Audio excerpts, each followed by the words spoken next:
8 ગાંવ સુધી ચાલે ત્યાં બીજો ઉભો હોય, પાછો 8 ગાંવ સુધી આ ત્રીજો ઉભો હોય અને સાંજ સુધી તો પહોંચી જાય પત્ર. એવી વ્યવસ્થા હતી. તો 6 પત્રો લખાયા. ગોપેશ્વરજી એટલા સેવામાં વ્યસ્ત રહેતા એમના વહુજી સાથે ઠાકોરજીની કે પત્ર આવ્યો પહેલો ને કહ્યું જયરાજ હરિરાય મહાપ્રભુજીનો પત્ર આવ્યો છે, પણ સેવામાં એટલા વ્યસ્ત રહેતા કે ગોખલામાં મૂકી દો પછી જોઈ લઈશ. ગોખલામાં મૂકી દીધો.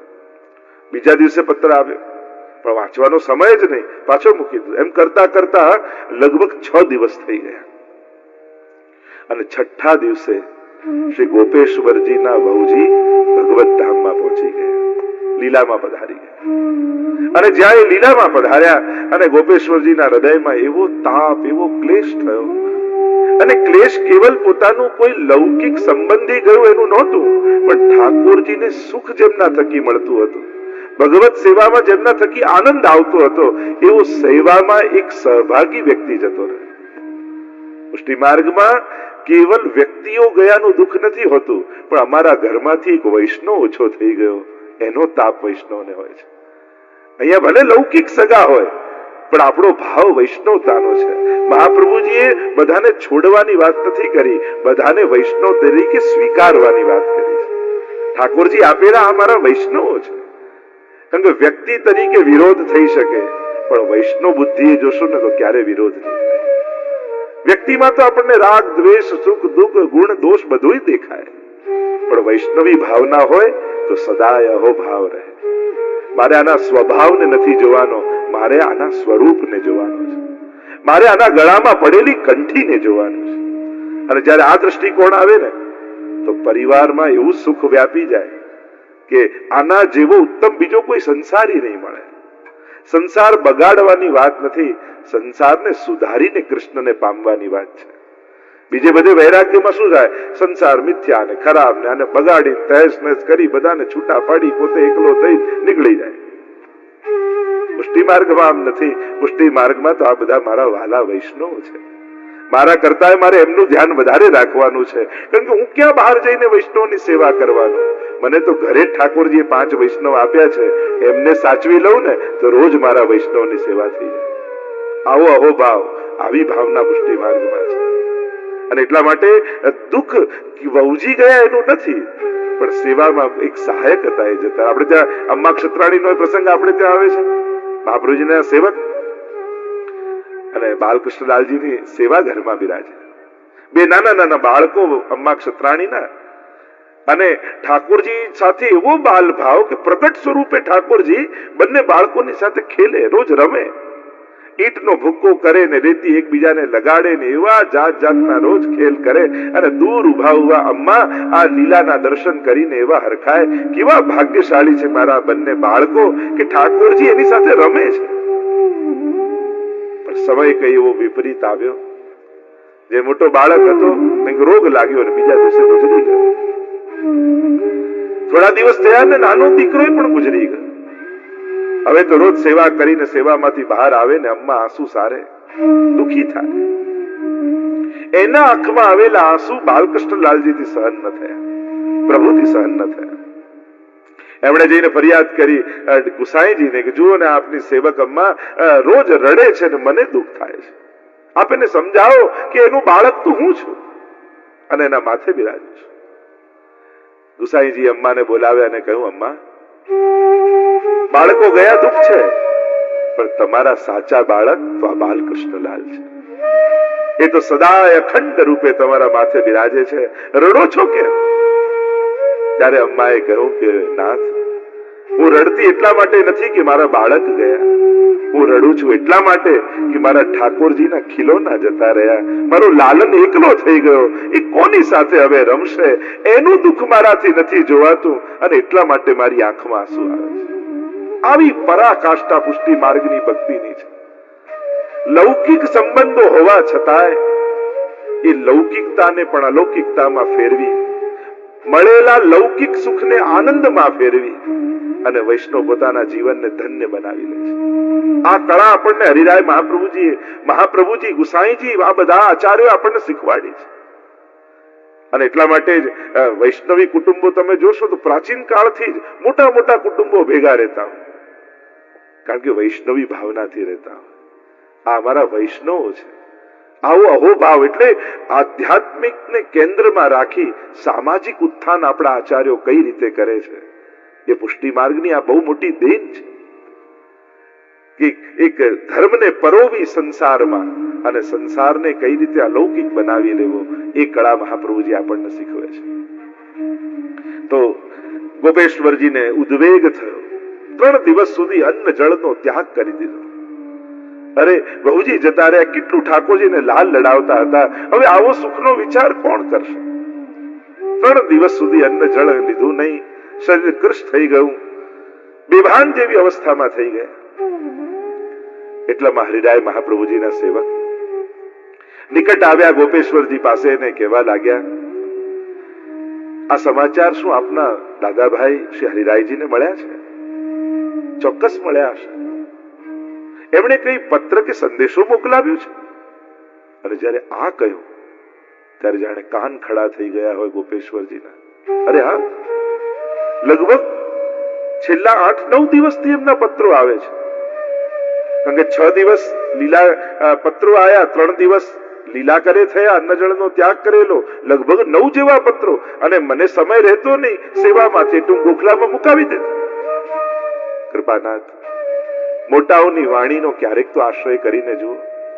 એકવાર આપે પત્રો ખોલીને વાંચો તો ખરા કે શ્રી હરિરાયજી કયો સંદેશો મોકલાવે છે. અને જ્યાં વૈષ્ણવના મુખે આ વાત થઈ ત્યારે ગોપેશ્વરજીને થયું વાત તો સાચી છે. હૃદય એટલું દુઃખથી ખિન્ન હતું, પણ શ્રી હરિરાય મહાપ્રભુજીના પત્રો હતા અને એટલા માટે મનમાં એક આકર્ષણ જાગ્યું. તુરંત ગયા ગોપેશ્વરજી, ગોખલામાંથી પહેલો પત્ર પહેલા દિવસનો લીધો અને જ્યાં ખોલીને વાંચ્યો.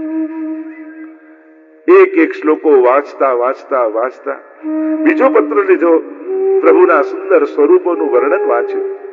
એક પત્રો તમે જયારે શિક્ષાપત્રના વાંચો છો, કેવી અદ્ભુત, કેવી અલૌકિક વાતો એમાં સમાયેલી છે. એમ કરતા કરતા 9 પત્રો વાંચ્યા. અને જ્યાં 9 પત્રો વાંચ્યા ત્યાં તો એકદમથી શોક નિવૃત્ત થઈ ગયો. ભગવત બુદ્ધિ જાગૃત થઈ ગઈ. ચિત્ત ઠાકોરજીમાં જતું રહ્યું. અને હવે તો પ્રતીક્ષા કરે, ફરી પત્ર ક્યારે આવે, ફરી પત્ર ક્યારે આવે. અને એમ કરતા કરતા 41 દિવસ સુધી પત્રો આવ્યા. એક પત્રને લઈ અને ગોપેશ્વરજીને થયું કે આટલી સુંદર વાતો, આવા સુંદર ઉપદેશો, આવી સુંદર શિક્ષા એમાં છે, આના પર તો વ્યાખ્યાઓ લખવી જોઈએ. અને સ્વયં ગોપેશ્વરજીએ એક શ્લોક ઉપર ટીકા લખી. એટલે તમે શિક્ષાપત્રના પુસ્તકમાં જોશો ને તો ઘણા પુસ્તકમાં એમ લખ્યું હશે બડે શિક્ષાપત્ર. આપણા કે શિક્ષાપત્ર તો બરાબર છે, પણ આ બડે શિક્ષાપત્ર એવું ગ્રંથનું નામ કેમ? તો કે જે ગ્રંથમાં હરિરાયજીના શ્લોકો ઉપર ગોપેશ્વરજીની ટીકા સમાયેલી હોય અને ટીકા સાથેનું શિક્ષાપત્ર હોય એને કહેવાય બડે શિક્ષાપત્ર. અને એટલા માટે ઘણા ગ્રંથોમાં શિક્ષાપત્રના ગ્રંથ ઉપર લખ્યું હોય છે બડે શિક્ષાપત્ર. એટલે એમાં ગોપેશ્વરજીએ કરેલી વ્યાખ્યા એ પુસ્તકમાં સમાયેલી હોય છે. 41 દિવસ વાંચન કરી, કારણ કે એમ કહેવાય 6 દિવસ પછી પત્રો 9 દિવસ થયા, એટલે જ પછીના પત્રમાં એમ લખ્યું છે, કારણ કે 10મા દિવસથી શરૂ કર્યું. અને ગૃહભંગ સમાચાર સુતા એવું જયારે 7મા શિક્ષાપત્રમાં આવ્યો કે ગૃહભંગના મેં સમાચાર સાંભળ્યા, એમ શ્રી હરિરાયજી લખ્યું છે. અને એનાથી પ્રમાણિત થાય છે કે 6 પત્રો આવી ગયેલા અને પછી જયારે સમાચાર મળ્યા ત્યારે 7મા પત્રમાં પહેલા શ્લોકમાં શ્રી હરિરાયજી લખે છે કે મને સમાચાર મળ્યા કે આપનું ગૃહભંગ થયું. અને પછી શ્રી હરિરાયજી એ પત્રોના એક પછી એક સમાધાન એ પત્રોમાં આપી રહ્યા છે. તો આવા શિક્ષાપત્ર જેમાં અનેક પ્રકારથી ઉપદેશ, સંદેશ, આદેશ અનેક પ્રકારથી સમજાવ્યા છે. અને શિક્ષાપત્રને જો એક વ્યાખ્યામાં આપણે વાત કરીએ તો વિષાદથી પ્રસાદ સુધીની કથા એમાં છે. પ્રાય આપણા જેટલા પણ હિન્દુ ધર્મના ધર્મગ્રંથો તમે જુઓ તો વિષાદથી જ શરૂઆત થઈ હોય. તમે વાલ્મીકી રામાયણ જુઓ તો ક્રૌંચ પક્ષીને મરેલો જોઈ અને વાલ્મીકીજીને જે ઉદ્વેગ થયો, જે વિષાદ પેદા થયો, અરે આ મરી ગયું ને એકલું પક્ષી કેવું ઝૂરી રહ્યું છે, આનું શું થશે? અને એનું દુઃખ જોઈ એમને રામચરિત્ર યાદ આવે કે જયારે સીતાજીનું હરણ થઈ જાય અને ભગવાન રામ જે એકલા વિવળ થઈ રહ્યા છે અને છેક રામાજુ મહાપુરુષોની વાત કે લૌકિક દુઃખ જોઈને પણ સ્મરણ તો અલૌકિકનું જ થાય છે. આપણે તો અલૌકિકનો વિચાર કરીને પણ એમાં પણ લૌકિકતા ગોતી લઈએ છીએ. પણ શિક્ષાપત્ર એ કળા શીખવાડે છે કે સંસારનું દુઃખ જોઈને પણ તમને ભગવદ વિરહના દુઃખનું સ્મરણ થશે. કે આવું જયારે યશોદાજી સાથે થયું કે લાલન છોડીને જતા રહ્યા, જયારે ગોપીઓ સાથે થયું, મહાપ્રભુજી સ્વયં નિરોધ લક્ષણ ગ્રંથમાં કહે છે યચ્ચત દુઃખમ યશોદાયા નંદાદિનાંચ ગોકુલે ગોપિકાનામ તો યદ દુઃખમ તદ દુઃખમ શાન મમ ક્વચિત. દુઃખ માંગે છે પણ કેવું? સાધારણ સંસારિક નહીં. દુઃખ આપો તો એવું મોટું દુઃખ આપો કે જે સંસારથી પર હોય. જો ભગવાન પાસે દુઃખ માંગો તો પછી દુઃખે એવું મોટું માંગો, નાની વસ્તુની યાચના ન કરો. લૌકિક માંગો તો એવું લૌકિક માંગો જે તમારો અલૌકિક સાધી દે. યચ્ચત દુઃખમ યશોદાયા, યશોદાજીને જે દુઃખ આપ્યું ને પ્રભુ એવું દુઃખ મને આપ. વિચાર કરો, એ તો પ્રભુના વિયોગનું દુઃખ તો યશોદા સહન કરી શકે, સાધારણ જીવની તો તાકાત નથી. એક વસ્તુ યાદ રાખજો, દુઃખની સમાપ્તિ સુખથી ક્યારે થતી નથી હોતી. કોઈ એમ વિચાર કરે કે મને દુઃખ છે તો સુખ મળી જશે તો દુઃખ સુખ સમાપ્ત થઈ જશે. ના, એ જ સુખ થોડા દિવસમાં દુઃખરૂપ થઈ જશે.